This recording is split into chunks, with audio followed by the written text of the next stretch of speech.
রাত তখন ঠিক 1টা কি 2টো।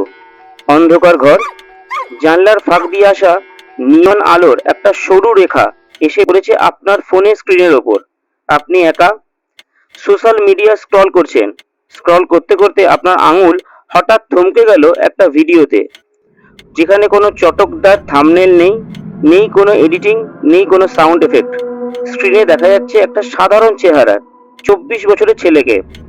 তার চোখ দুটো স্থির, মুখের রেখায় কোনো ভাবান্তর নেই, কিন্তু তার চোখে এমন একটা শূন্যতা আছে যা দেখলে যে কোনো কারোর বুকের ভেতরটা ছ্যাদ করে উঠবে। ছেলেটি ক্যামেরার দিকে তাকিয়ে খুব নিচু কিন্তু স্পষ্ট গলায় কথা বলছে। মনে হচ্ছে সে যেন তার দৈনন্দিন জীবনের কাজের ফিরিস্তি দিচ্ছে কাউকে। সে বলছে, আমার আর কোনো উপায় ছিল না, আমি কাজটা শেষ করে দিয়েছি। আপনি এই অবধি শুনলে ভাববেন কি এমন কাজ সে শেষ করেছে। ঠিক তখনই ছেলেটি তার ফোনের ক্যামেরাটি ঘুরিয়ে দেয় পেছনের দিকে। ঘরটা ফাঁকা। ফোকাস গিয়ে পড়ে ঘরের মাঝখানে রাখা একটা বিশাল বিছানায়। তার উপর একটা ভারী কম্বল দিয়ে ঢাকা। ছেলেটি নির্লিপ্ত ভঙ্গিতে সেই কম্বলটা টেনে সরিয়ে দেয়। এর পরের দৃশ্যটা আপনার মস্তিষ্ক সহজে গ্রহণ করতে পারবে না। কম্বলের নিচে কোনো মানুষ ঘুমিয়ে নেই। সারি সারি দিয়ে পড়ে আছে 5-5টা নিথর দেহ। সাদা বিছানার চাদরটা তখনও গাঢ় লাল রক্তে ভিজে জ্যাবজ্যাব করছে। 4টে অল্প বয়সী মেয়ে আর একটা মাঝবয়সী নারী। কারোর গলা থেকে ফিনকি দিয়ে বেরোচ্ছে রক্ত, কারোর হাতের কবজি এমনভাবে কাটা যে হাড়টাও বেরিয়ে আছে। আর সবথেকে শিউরে ওঠার মতো দৃশ্য কি জানেন? ওই ভিডিওতে দেখা যাচ্ছে একটি মেয়ের শরীর তখনও মৃত্যুর আগে শেষবারের মতো বারবার কেঁপে উঠছে। আর ফ্রেমে থাকা আর একজন বয়স্ক লোক খুব শান্তভাবে তার গলাটা চেপে ধরে আছে, যাতে শেষ নিঃশ্বাসটুকুও কোনো শব্দ না করে বেরিয়ে যায় তার শরীর থেকে। এতক্ষণ দেখে কি ভাবলেন? এটা ডার্ক ওয়েব থেকে চুরি হয়ে যাওয়া কোনো ক্রাইম সিন, না কোনো সিনেমার শুটিং? না, এটা বাস্তব, কঠিন বাস্তব। 2025 সালের শুরুতেই উত্তরপ্রদেশের লখনৌ শহরে ঘটে যাওয়া একটা কঠিন বাস্তব, যেটা সেদিন সারা রাতের লোকের ঘুম কেড়ে নিয়েছিল। কি এমন ঘটেছিল সেদিন ওই হোটেল রুমের ভেতরে? এক একটা তথ্য জানার চেষ্টা করব, আপনাদের নিয়ে যাব সেই রুমের ভেতরে কি কি ঘটেছিল জানার জন্যে। সঙ্গে থাকুন আর শেষ পর্যন্ত দেখুন, শুনুন গল্পটা শেষ পর্যন্ত। আপনাদের যত হিসেব আছে, যত রকম ছক আছে, সব কিছু বদলে যাবে শেষ পর্যন্ত। সঙ্গে থাকুন। আজ এলএসসির এই এপিসোডে জানার চেষ্টা করব কি এমন ঘটেছিল যে নিজের জন্মদাত্রী মা আর 4টে ফুটফুটে বোনকে একটা ছেলে কসাইয়ের মতো জবাই করলো। এটা কি সত্যি কোনো সম্মান রক্ষার লড়াই ছিল, নাকি বিকৃত মস্তিষ্কের শয়তানের একটা নিখুঁত চিত্রনাট্য ছিল? শুনুন শেষ পর্যন্ত। আগ্রার বাসিন্দা মোহাম্মদ বদর এবং তার ছেলে মোহাম্মদ আরশাদ, সাথে আরশাদের মা আসমা এবং তার 4 বোন, আলিয়া 9 বছরের, আসমা 16 বছরের, রহমিন 18 বছরের এবং আলিয়া 19 বছরের মেয়ে। পরিবারটি এসে নামলো লখনৌ শহরে। তারা ঘুরতে এসেছিল। তারা সোজা চলে গেল নাকা এলাকার হোটেল সরঞ্জিতে। হোটেলের রিসেপশনিস্ট যখন তার নাম ঠিকানা খাতায় তুলছিলেন, তখন সে ঘুণাক্ষরেও টের পাননি যে সে আসলে এই 5 জন মানুষের ডেথ সার্টিফিকেট সাইন করছেন। দিনটা খুব স্বাভাবিকভাবেই কেটেছিল। পরিবারটিকে দেখে মনে হচ্ছিল আর 5টা সাধারণ পরিবারের মতোই তারা হয়তো লখনৌ ঘুরতে এসছে। কিন্তু রাত গভীর হওয়ার সাথে সাথে আরশাদ এবং মোহাম্মদ বদর তারা তাদের আসল রূপটা বার করতে শুরু করলো। তাদের প্ল্যান ছিল একদম নিখুঁত। মাঝরাত, পুরো হোটেল যখন ঘুমে আচ্ছন্ন, তখন ওই নির্দিষ্ট রুমের ভিতরে শুরু হলো এক নীরব নরকযাত্রা। আরশাদ আর বদর আগে থেকেই চোরাই মদ কিনে এনে রেখেছিলেন। তারা ঘুমে আচ্ছন্ন মা আর তার বোনদের টেনে তোলে।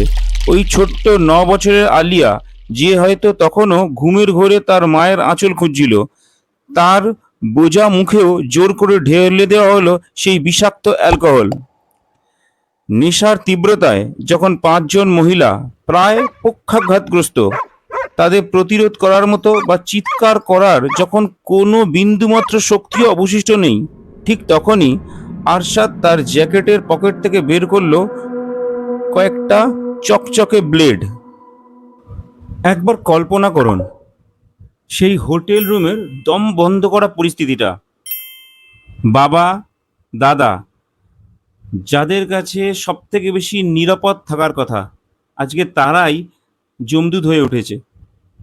কোনো তাড়াহুড়ো নেই, কোনো হাত কাঁপা নেই, অত্যন্ত পেশাদার খুনির মতো আরশাদ প্রথমে তার মা এবং বোনদের হাতের শিরাটা কেটে দেয়। রক্তে ভেসে যায় মেঝের কার্পেট। এরপর মৃত্যু নিশ্চিত করতে একের পর এক তাদের গলাটাও চিরে দিতে থাকে। গল্পটা এখানেই শেষ নয়, আসল গল্প তো এখান থেকেই শুরু। আরশাদ এই জঘন্য কাজটা করার পর সেখান থেকে পালায় না, বরং তার মা বোনেদের লাশের পাশে বসে বসে পকেট থেকে বার করে তার মোবাইল ফোনটা ভিডিও করা শুরু করে।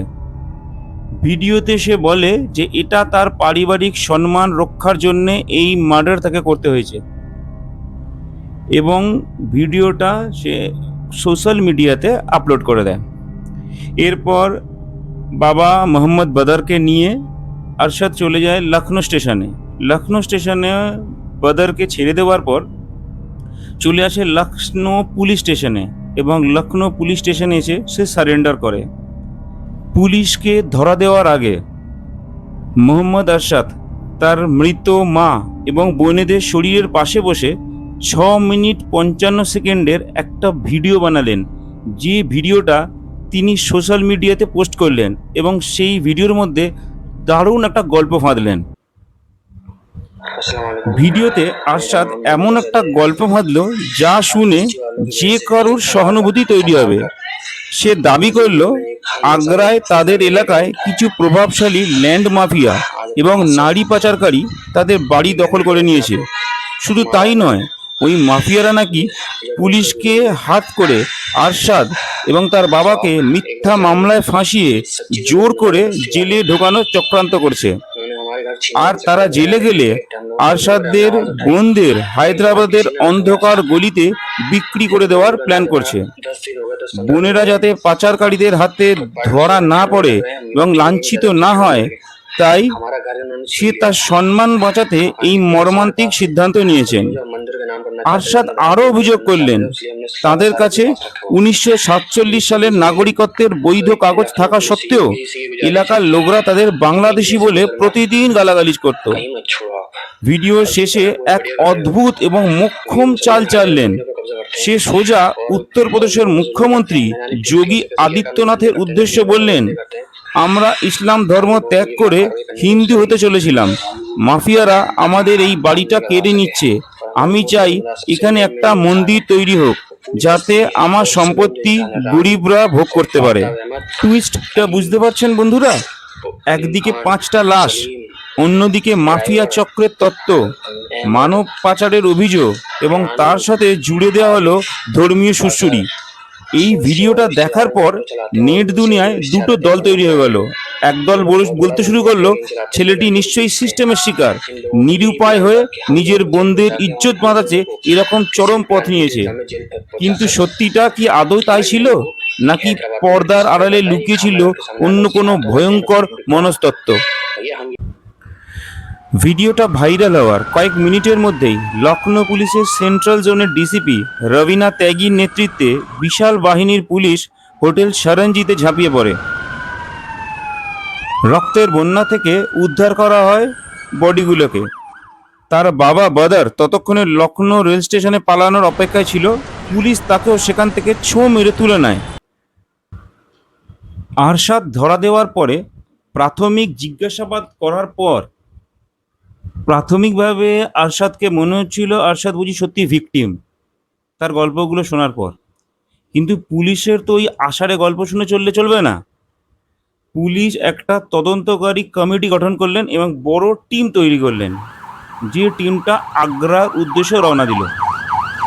তদন্তকারীদের একটা বিশেষ দল সোজা রওনা দিল আগ্রার তেরি বাগিয়া এলাকার ইসলামনগরে, যেখানে আরশাদের বাড়ি।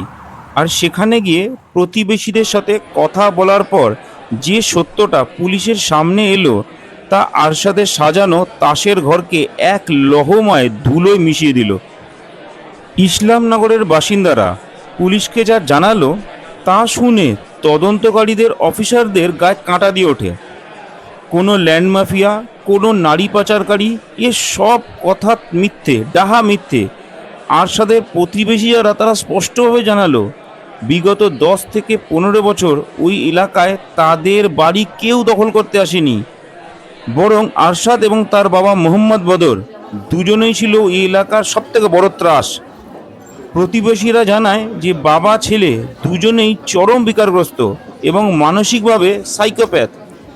পাড়ার কারোর সাথে তাদের কোনো সম্পর্ক ভালো ছিল না, উল্টে যখন তখন মারপিট করতে যেত, ঝগড়া করতে যেত, সামান্য কথায় প্রতিবেশীরা তাদের সঙ্গে মারামারি করতে যেত। আর তার থেকেও বড়, সবথেকে ভয়ঙ্কর তথ্যটা দেন আরশাদের নিজের মামা দানিশ। তিনি পুলিশের কাছে কান্নায় ভেঙে পড়েন এবং জানান আরশাদ আর তার বাবা বদর ঘরের 4 দেওয়ালের মধ্যেই 5 জন মহিলার উপর দিনের পর দিন পশুর মতো অত্যাচার চালাতো। মেয়েগুলো স্কুলে যাওয়া বন্ধ করে দেওয়া হয়েছিল, তাদেরকে 4 দেওয়ালের মধ্যেই বন্ধ করে রেখে দেওয়া হতো। দিনের পর দিন শারীরিক মানসিক নির্যাতনের শিকার হচ্ছিল ওই 4 বোন আর মা। ইসলামনগরের বাসিন্দারা আরও জানায় যে ছোট থেকেই আরশাদ এইরকম দেখেই বড় হয়েছে। আরশাদের বাবা বদর প্রতিদিন কাজ থেকে বাড়ি ফিরে এসে তার মায়ের ওপর হাত ওঠাতেন, মানে মারতেন মাকে, এবং বোনদেরও মারতেন। এইটা দেখে দেখে দেখে দেখেই বড় হয়েছে আরশাদ। এবং আরশাদ বড় হওয়ার পরে ওই একই পথে চলেছে। বাবার মতো সেও মায়ের উপর করতে পারতেন না, কিন্তু ওই 4 বোনের উপরে সবসময় নজর রাখতেন। তাদেরকে বাইরে বেরোনো বন্ধ করে দিয়েছেন, কথায় কথায় হাত ওঠাতেন। এবং পাড়ার লোকরা এটাও জানায় যে একদিন আরশাদ নাকি তার বাবার উপর রাগ করে বাবাকে টানতে টানতে ছাদে তুলে নিয়ে যায় এবং ছাদ থেকে ফেলে দেওয়ার চেষ্টা করে। এরপর চেঁচামেচিতে পাড়ার লোক দৌড়ে আসে, দৌড়ে এসে বাবাকে বাঁচায়। মানে একটা কঠিন পরিস্থিতি। বুঝতে পারছেন এই গল্পগুলো থেকে যে কতটা পৈশাচিক এবং কতটা নৃশংস হতে পারে মানুষ, কতটা নির্বোধ হতে পারে। এখান থেকে ক্লিয়ার হয়ে যায় না এর ক্যারেক্টারটা মোহাম্মদ আরশাদের। এই পুরো কেসটার জট এখন জলের মতো পরিষ্কার। সম্পত্তি এবং তীব্র পারিবারিক কলহের জেরেই তৈরি হওয়া এক চরম মানসিক বিকৃতি থেকেই পুরো খুনের ছক কষেছিল আরশাদ। কিন্তু সে জানতো 5টা খুন করার পর আইনের হাত থেকে বাঁচার কোনো উপায় নেই। তাই সোশ্যাল মিডিয়া আর দেশের আইনের চোখে ধুলো দিতে গিয়ে সে ওই প্রায় 7 মিনিটের একটা মাস্টারপিস ভিডিও বানিয়েছিল। সে চেয়েছিল ধর্ম ও নাগরিকত্ব আর নারী পাচারের মতো স্পর্শকাতর বিষয়গুলোকে খোঁচা দিয়ে ঢাল হিসাবে ব্যবহার করে জনতার সামনে সহানুভূতি কুড়িয়ে নেবে। সে নিজেকে খুনি নয়, বরং একজন ত্রাণকর্তা বা শহীদ হিসেবে প্রতিষ্ঠা করতে চেয়েছিল। মনোবিজ্ঞানীদের ভাষায় একে বলা হয় অ্যান্টি সোশ্যাল পার্সোনালিটি ডিসঅর্ডার, এক ধরনের সাইকোপ্যাথ। আরশাদের এই জন্য কোনো রকম অনুশোচনা ছিল না। আরশাদের কোনো অনুশোচনা তো ছিলই না, বরং তার কাছে ওই টক্সিক মেল ইগোটা অনেক বেশি ছিল তার বোন মায়ের কষ্টের থেকে। অদ্ভুত একটা ক্যারেক্টার। প্রধান অভিযুক্ত 24 বছর বয়সী মোহাম্মদ আরশাদকে ঘটনার দিনই নাকা থানা এলাকার পুলিশ গ্রেপ্তার করে। সে বর্তমানে লখনৌ জেলে বিচার বিভাগীয় হেফাজতে, মানে জুডিশিয়াল কাস্টাডিতেই রয়েছে। আরশাদের মানসিক এবং স্বাস্থ্য পরীক্ষার জন্য আদালতের নির্দেশে একটা মেডিকেল বোর্ডও গঠন করা হয়েছে, কারণ তার আচরণে তীব্র প্যারানয়া এবং সাইকোপ্যাথিক লক্ষণ দেখা দিচ্ছে বারবার। বাবা মোহাম্মদ বদর হত্যাকাণ্ডের পর আরশাদ তার বাবাকে লখনৌ রেল স্টেশনে ছেড়ে দিয়ে নিজে থানায় গিয়ে ধরা দেয়। পুলিশ ঘটনার পরেই একটি বিশেষ টিম গঠন করে আরশাদের বাবা মোহাম্মদ বদরকেও গ্রেপ্তার করে। বর্তমানে পিতা পুত্র দুজনেই গণ হত্যাকাণ্ডের যৌথ ষড়যন্ত্রকারী ও মূল বাস্তবায়নকারী হিসেবে জেলবন্দি রয়েছে। প্রমাণ হিসেবে আরশাদের তৈরি করা ওই 7 মিনিটের ভিডিওটা যথেষ্ট ছিল। ডিজিটাল প্রমাণ হিসেবে, যেটা ল্যাবে গিয়েও প্রুভ হয়েছে যে হ্যাঁ এটা ওরই তৈরি করা ভিডিও। আর তাছাড়াও ওই দিন হোটেলে যে ফিঙ্গারপ্রিন্টস পাওয়া গেছিলো বোতলে, গ্লাসে, এবং তাছাড়াও 5খানা মৃতদেহ, ফিঙ্গারপ্রিন্টস, এই সব থেকে খুব সহজেই প্রমাণ করা গেছিল যে হ্যাঁ আরশাদ এবং বদর এই হত্যাকাণ্ডের সঙ্গে সরাসরি যুক্ত। তাই তাদেরকে শাস্তি দিতে কোর্টকে খুব একটা বেগ পেতে হয়নি, খুব একটা অসুবিধে হয়নি কোর্টের। কেসটাকে ফাস্ট ট্র্যাকে ফেলে দেওয়া হয়েছিল, খুব তাড়াতাড়ি যাতে নিষ্পত্তি হয় সেই দিকে চেষ্টা করেছিলেন। সরকারি পক্ষের আইনজীবীরা একে বিরল থেকে বিরলতম অপরাধ, রেয়ারেস্ট অফ রেয়ার কেস হিসাবে গণ্য করেন এবং আরশাদ এবং তার বাবার জন্য সর্বোচ্চ শাস্তি অর্থাৎ মৃত্যুদণ্ড, ডেথ পেনাল্টি দাবি জানিয়েছেন। বিচার যতই করা হোক, আইন যতই শক্ত হোক, শাস্তি পাবে, সব কিছু হবে, কিন্তু যে 5টা জলজ্যান্ত প্রাণ সেদিন ছটপট করে ওই বন্ধ ঘরের মধ্যে চলে গেল, তারা কি আর ফিরে আসবে? আসবে না, ফিরে আসবে না, কোনো আইনই তাদের ফিরিয়ে নিয়ে আসতে পারবে না। যে বাবা, যে দাদা, যাদের কাছ থেকে সব থেকে নিরাপদ আশ্রয় বলে মনে করি আমরা, যাদের কাছ থেকে, তারা এরকম করবে, এরা আমরা স্বপ্ন ভাবি না, আপনাদের কল্পনাতেও আসে না কোনোদিনও। আমরা ভাবি বুঝি এই ধরনের ক্রিমিনালরা বাইরে থেকে কোথাও থেকে আসবে, আমাদের উপর কিছু, আমরা সেফ থাকবো, যাতে এরকম কোনো বাইরে থেকে লোক না আসে সেদিকে খেয়াল রাখবো। না, সবসময় বাইরের লোকরা এসেই আক্রমণ করে না, কোনো কোনো সময় নিজেদের লোকরাই মুখোশ পরে বসে থাকে, যে মুখোশটাকে টেনে খোলা অত সহজ নয়। আপনাদের কি মনে হয়, আরশাদ কি সত্যি সাইকোপ্যাথ, নাকি একজন শয়তান মস্তিষ্কের শিকার? কমেন্ট সেকশনে জানান আপনাদের মতামত কি।